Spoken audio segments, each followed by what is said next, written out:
ज्ञान के YouTube channel. B Com second year का आपका सब्जेक्ट है फंडामेंटल्स ऑफ एंटरप्रेन्योरशिप। तो उसमें हम अपनी यूनिट 1 स्टडी कर रहे थे। हमारा आज का नया टॉपिक है जो है टाइप्स ऑफ एंटरप्रेन्योर्स की किस तरीके के होते हैं और उसके मोड्स क्या हो सकते हैं, एंटरप्रेन्योरियल मोड्स कौन से होते हैं, डिफरेंट फॉर्म्स ऑफ एंटरप्रेन्योर्स कौन कौन से हैं। किसी भी फॉर्म में क्वेश्चन आ सकता है, आंसर एक ही है। हम different types of entrepreneurs study करेंगे, किस किस तरीके के एंटरप्रेन्योर्स हो सकते हैं। तो फर्स्ट ऑफ ऑल हमारा है, यहाँ पे दिया हुआ है entrepreneurs tend to have less initiative and drive in the early stages of process of economic development. As the economic development starts accelerating they become more innovative and enthusiastic. It means जब वो अपना business को start करते हैं तब उनके पास इतना experience नहीं होता, कुछ नहीं होता, लेकिन जैसे जैसे वो अपने वर्क में इन्वॉल्व होते हैं वैसे ही वो एकदम इनोवेटिव और इंथुसियास्टिक होते हैं। फिर है कि अगर हम Clarence Danhof on the basis of the study of the American agriculture classified entrepreneur in the following categories. उनके अकॉर्डिंगली उन्होंने हमारे मतलब एंटरप्रेन्योर्स को इतनी कैटेगरीज में डिवाइड किया है, जैसे innovative, initiative, Fabian, drone, individual and institutional entrepreneurs, entrepreneurs by inheritance, technologist entrepreneurs या forced entrepreneurs.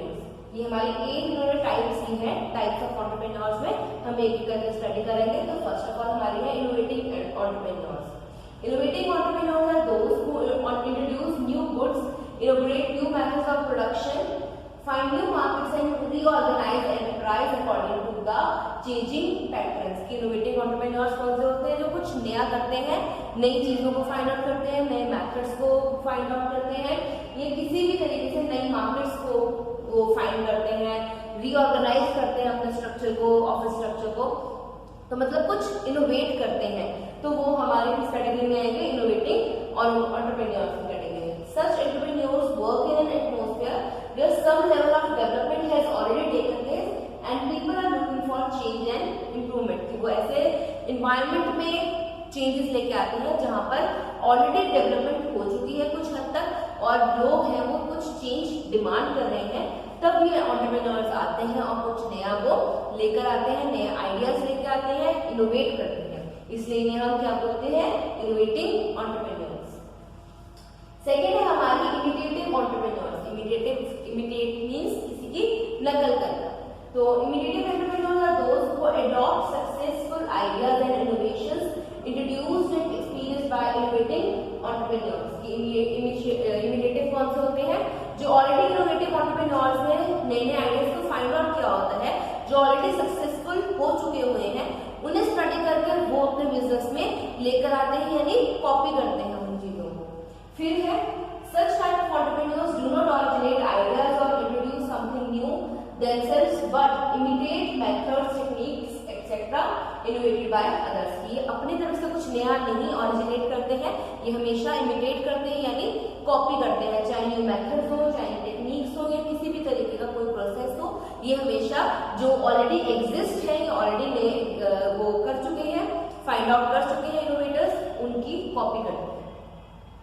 Such entrepreneurs are successful and suitable for underdeveloped nations because people in these nations prefer to imitate the knowledge, skill and technology already available in advanced countries. Such entrepreneurs face lesser risk and uncertainty than innovative entrepreneurs because they just adopt the ideas। कि इनके पास risk factor कम इसलिए होता है क्योंकि इन्होंने already जो भी test हो चुके हैं मेथड्स उन्हें अडॉप्ट किया है अपने बिजनेस में, तो इन्हें वो फेल होना, सक्सेस होना, ये मतलब उनमें कोई डाउट नहीं होता, उन्हें पता है ये सक्सेसफुल है तो यहाँ पर भी सक्सेसफुल ही होगा। और ये ज्यादातर अंडर डेवलप्ड नेशंस में यूज होता है, ये जो एंटरप्रेन्योर्स होते हैं अंडर डेवलप्ड नेशंस में होते हैं। क्यों? क्योंकि वहां पे लोगों को भी ये होता है कि अगर डेवलप्ड कंट्रीज में ऑलरेडी मतलब चीज अडॉप्ट कर चुके हैं लोग, ये मेथड यूज कर चुके हैं, तो हम भी कर सकते हैं। चेंज तो आ ही रहा है, मतलब एंटरप्रेन्योर्स का काम होता है कि चेंज लेकर आना, तो चेंज तो आ रहा है, चाहे वो ऑलरेडी एग्जिस्ट का लेकर आ रहे हैं या किसी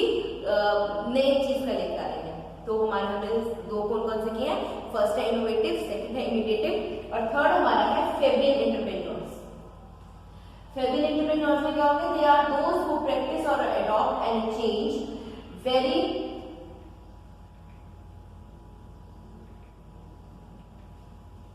They are those who practice or adopt and change very cautiously and skeptically.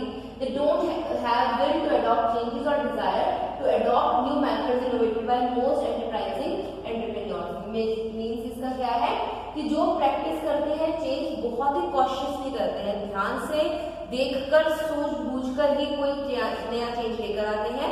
Innovate ज्यादा नहीं करते, अगर करते भी हैं कोई नई चीज इनोवेट करते हैं तो बहुत ही ध्यान से करते हैं जिससे कम मिस्टेक हो। They deal according to customs, religion, traditions and past practices.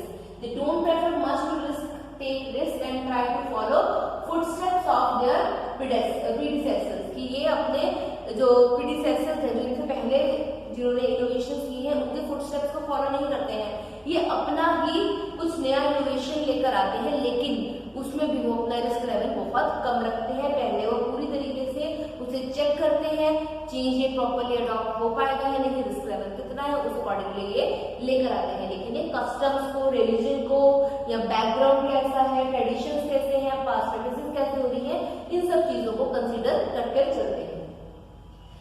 Even they imitate, they do so only when it becomes clear to them that if they don't do so, it would result in loss of enterprise. It means किसी की imitate नहीं करते हैं, लेकिन कुछ circumstances में अगर imitate भी करना पड़े तो ये उन सर्कमस्टेंसेस में करते हैं ताकि जो एंटरप्राइज को ज्यादा लॉस ना हो सके।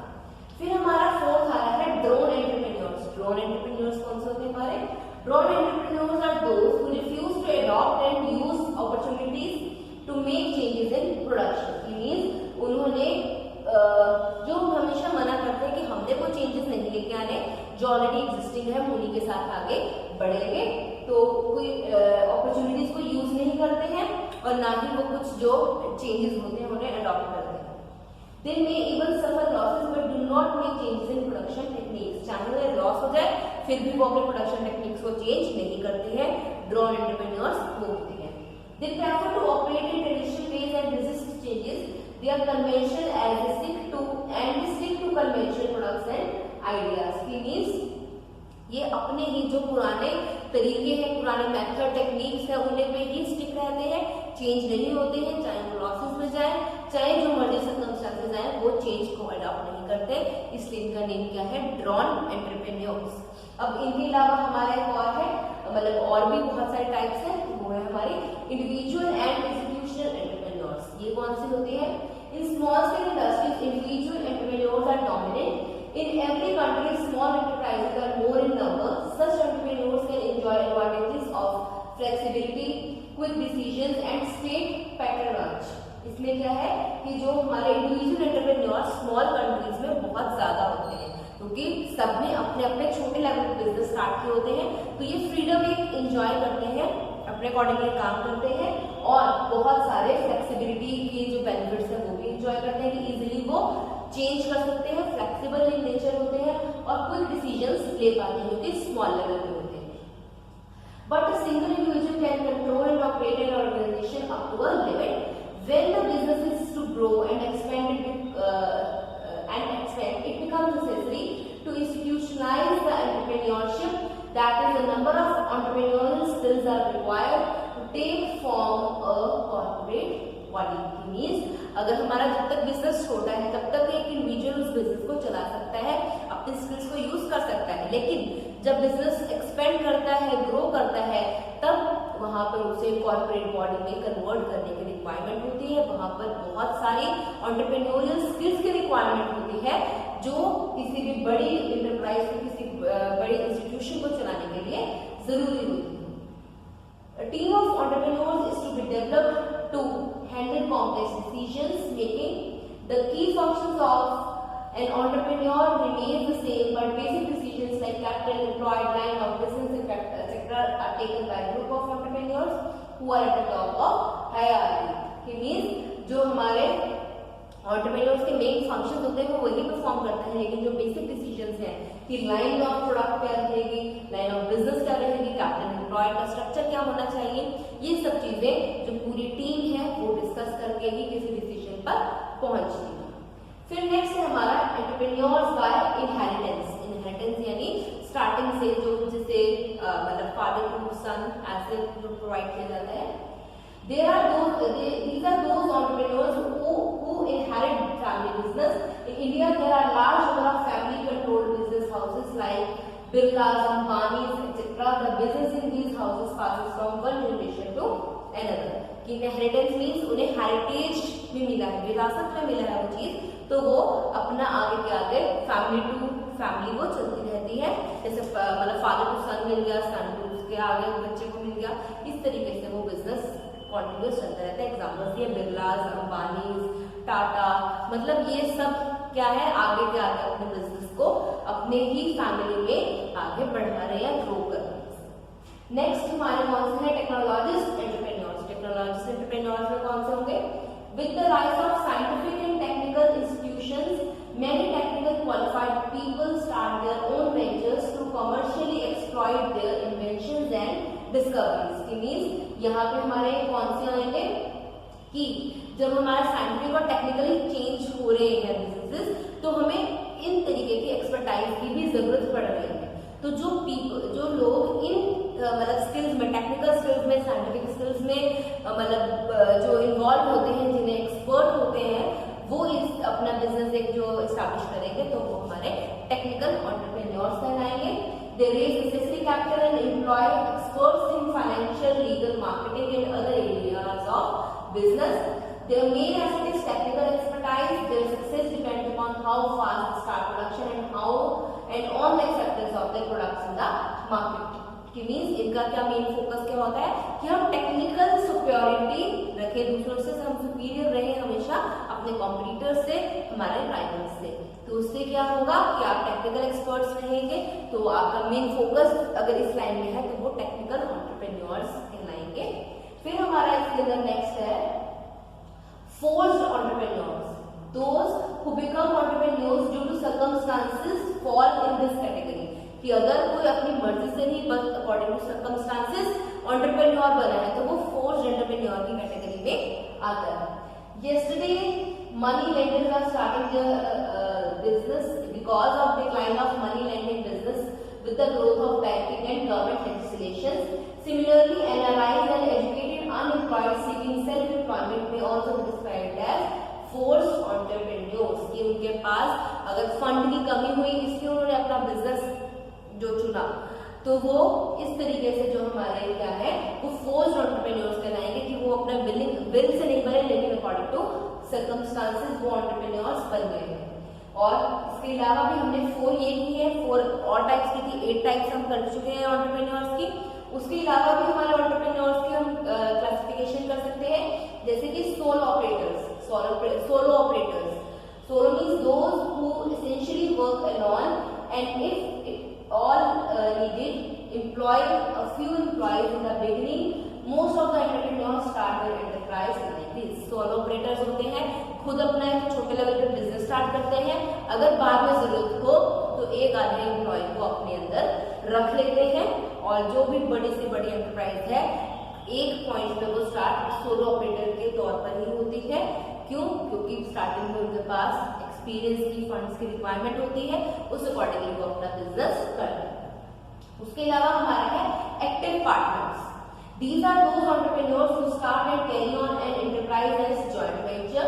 All of them actively participate in operations. Those entrepreneurs who simply contribute funds but do not take part in operation of business are simply called partners. It means active partners कौन से होते हैं, जो willingly participate करते हैं decision making में, और जो नहीं करते उन्हें हम सिर्फ पार्टनर्स ही बोलेंगे, जो सिर्फ एज अ पार्टनर्स एंटर हुए हैं जॉइंट वेंचर में हमारे किसी भी बिजनेस के. जब अपनी कैपिटल को वो कंट्रीब्यूट करके किसी बिजनेस में इकट्ठे पार्टनरशिप के, फॉर एग्जांपल बिजनेस में वो इकट्ठे काम कर रहे हैं, तो they are all called partners. तो एक्टिव पार्टनर्स वो होंगे जो एक्टिवली डिसीजन मेकिंग में हिस्सा लेंगे, बिजनेस की एक्टिविटीज में हिस्सा लेंगे, और जो बाकी जो नहीं लेंगे वो हमारे दूसरे मतलब कंट्रीब्यूट सिर्फ करेंगे, बट लेकिन ऑपरेशन ऑफ बिजनेस में वो हिस्सा नहीं लेंगे, उन्हें सिर्फ पार्टनर्स बोलेंगे. लेकिन जो कंट्रीब्यूट भी करेंगे और बिजनेस डिसीजन में अपना कंट्रीब्यूशन भी देंगे डिसीजंस में भी, तो वो हमारे एक्टिव पार्टनर्स होंगे. इसके अलावा है inventors. Such entrepreneurs with their competence and inventions invent new products. They are basically interested in research and innovative activities. इनका क्या है कि हमेशा कुछ इन्वेंट करते हैं ये हमेशा, क्योंकि अपने इन्वेंशन के कारण ये इन्वेंटर्स की कैटेगरी में आते हैं। हमेशा कोई प्रोडक्ट या कोई भी ऐसी चीज जो नए चीज लेके आते हैं वो एंटरप्रेन्योर्स ही होते हैं, इन्वेंटर्स की कैटेगरी में आते हैं। फिर है Challengers. These are the entrepreneurs who enter the industry because of challenges it presents. When one challenge is met, they begin to look for new challenges. इनका काम जो होता है चैलेंजेस को फाइंड करना, उन्हें एक्सेप्ट करना, उनसे कंकर करना कि हमने चैलेंज को कंकर कर दिया, उसे हरा दिया और हम जीत गए हैं, हम एग्जिस्ट कर रहे हैं, हमने सारे चैलेंजेस को फेस किया है। उनका मेन फोकस ही ये होता है कि नए नए चैलेंजेस को मीट करना है, इसलिए उन्हें हम चैलेंजेस की कैटेगरी में रखते हैं। फिर हमारे होते हैं buyers, those who don't want to bear much risk and in order to reduce risk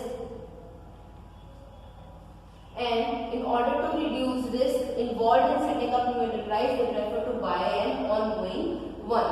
इसमें क्या होगा कि वो अपना बिजनेस स्टार्ट करने के उनमें मतलब रिस्क टेकिंग इतनी उनकी नहीं होती है पावर कि वो इतना रिस्क ले सके कि नया बिजनेस एस्टैब्लिश कर पाए, इसलिए वो ऑलरेडी इस बिजनेस को बाय कर लेते हैं। और इसमें कौन कौन सी मतलब ये हमारे होते हैं बायर्स। इसके अलावा हमारे होते हैं फर्स्ट जनरेशन एंटरप्रेन्योर्स, यानी जो न्यू एंटरप्रेन्योर्स होते हैं। फिर है एस्टैब्लिश्ड एंटरप्रेन्योर्स, जो ऑलरेडी एस्टैब्लिश हो चुके हैं, अपना मुकाम हासिल कर चुके हैं। फिर है rural and urban entrepreneurs, rural areas में जो होते हैं वो रूरल एंटरप्रेन्योर्स होते हैं, और जो अर्बन एरियाज में होते हैं वो अर्बन एंटरप्रेन्योर्स होते हैं। और उसके अलावा मेल एंड फीमेल एंटरप्रेन्योर्स के अकॉर्डिंगली भी डिवाइड कर सकते हैं, क्लासिफाई कर सकते हैं कि मेल एंटरप्रेन्योर्स जो जिनका मेन जो हेड है, जो सारे बिजनेस को देख रहा है वो मेल है तो वो मेल एंटरप्रेन्योर होगा, और अगर कोई वुमेन देख रही है तो वो वुमेन एंटरप्रेन्योर है। और फिर है small scale and large scale entrepreneurs. In basis पे भी डिवाइड कर सकते हैं कि स्मॉल स्केल पे बिजनेस रन हो रहा है या लार्ज स्केल पे हो रहा है। और last is government. Government is also an entrepreneur, वो एंटरप्रेन्योर की कैटेगरी में आ रही है क्योंकि डिफरेंट टाइप्स ऑफ बिजनेस या कुछ सर्विसेज जो है वो गवर्नमेंट भी प्रोवाइड कर रही है। तो ये हमारी आज का टॉपिक था हमारा एंटरप्रेन्योर्स, टाइप्स ऑफ एंटरप्रेन्योर्स हमने डिस्कस किए हैं, डिफरेंट टाइप्स हमने की हैं। इनमें से आपको शॉर्ट नोट में भी कोई आ सकता है और या डिटेल में आएगा तो आपको ये सारे के सारे मेंशन करने हैं। इसमें तो हमने मतलब पहले 4 अलग किए हैं, देन 4 अलग, उसके बाद हम अलग से बता रहे हैं। आपको ऐसा नहीं आप इकट्ठे ही 10 to 12 पॉइंट्स आप एक्सप्लेन कर सकते हैं टाइप्स ऑफ एंटरप्रेन्योर्स या मोड्स ऑफ एंटरप्रेन्योर। किसी भी टाइप में आपको क्वेश्चन आ सकता है एंटरप्रेन्योरियल मोड्स कौन से होते हैं, तब भी आपको यही आंसर लिखना है। अगर डिफरेंट फॉर्म्स ऑफ एंटरप्रेन्योर्स लिखा है तब भी आपको लिखना है, टाइप्स ऑफ एंटरप्रेन्योर्स पूछा तब भी यही आंसर आएगा। तो आप एक बार दोबारा से पढ़ लीजिए, कोई प्रॉब्लम हो तो आप क्लास में आकर पूछ सकते हैं या अपने प्रॉब्लम सॉल्विंग अगर आपके हैं तो आप उसको भी डिस्कस कर सकते हैं। टिल देन आप अपना अच्छे तरीके से रिवाइज कर लीजिए। Thank you, have a nice day.